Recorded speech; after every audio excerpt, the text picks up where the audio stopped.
Rede de Parcerias Mato Grosso do Sul. Conectando nosso estado ao futuro.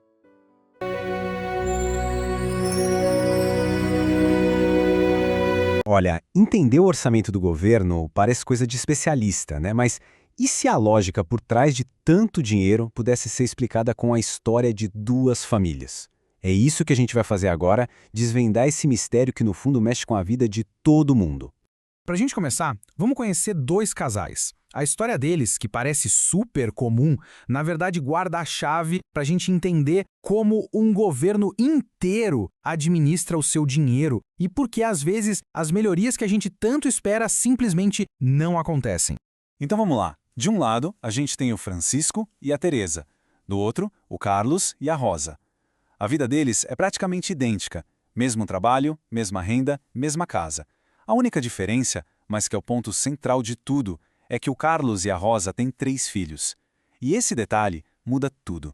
Pois é, e é justamente essa pequena diferença que cria um verdadeiro quebra-cabeça financeiro.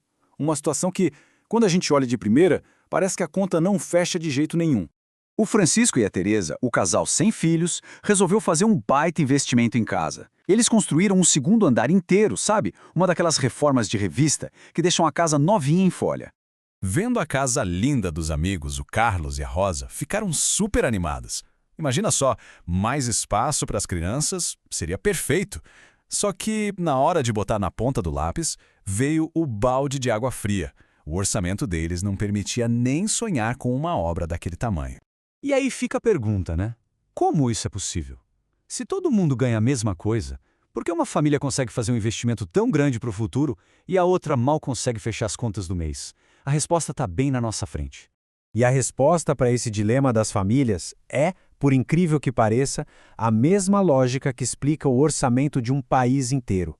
A conta que se faz dentro de casa é muito parecida com a conta que o governo faz. A resposta, claro, está nos filhos. O Carlos e a Rosa têm despesas fixas muito maiores. Tem a escola, o supermercado, que fica bem mais caro, conta de luz, de água. É aquela coisa, são contas que não tem como fugir, sabe? E elas comem uma parte bem maior do salário, deixando quase nada para investir. E é aí que a nossa história de família vira uma aula sobre orçamento público. Pensa bem, o governo arrecada um dinheirão com impostos, mas ele não pode simplesmente usar essa grana como quiser.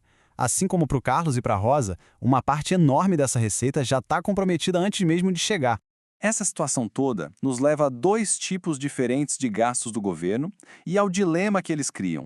Um problema que muita gente conhece como o dilema do cobertor curto.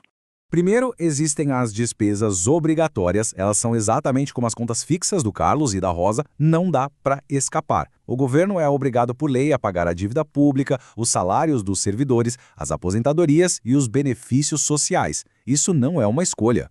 E o que sobra? Bom, o que sobra depois de pagar tudo isso vai para as chamadas despesas discricionárias. Esse é o dinheiro que o governo tem para de fato escolher o que fazer.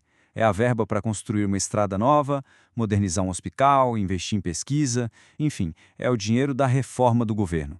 E aqui vem o pulo do gato, a proporção.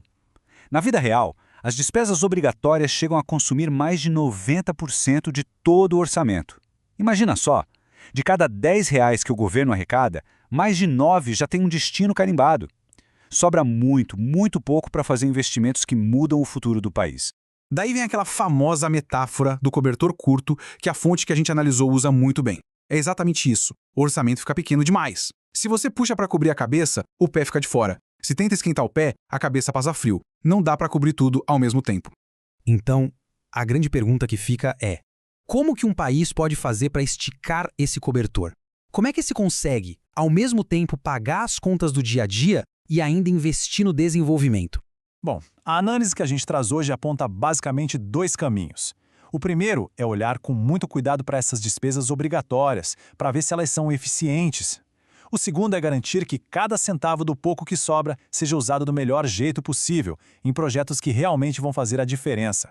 Porque vamos ser sinceros, se esses 2 caminhos não são seguidos, se não há uma busca por mais eficiência, só sobra uma alternativa para financiar coisas novas: aumentar a arrecadação. Que, no fim das contas, quer dizer cobrar mais impostos. O que a gente precisa entender é o seguinte: não existe mágica no orçamento do governo.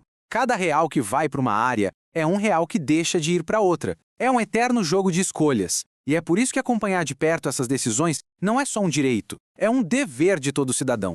E isso tudo nos deixa com uma última reflexão. Será que os recursos públicos que saem do bolso de todo mundo estão sendo aplicados da melhor maneira possível? Será que as escolhas de hoje estão construindo o futuro que a gente quer para o país? A resposta para isso está nas decisões que são tomadas todos os dias.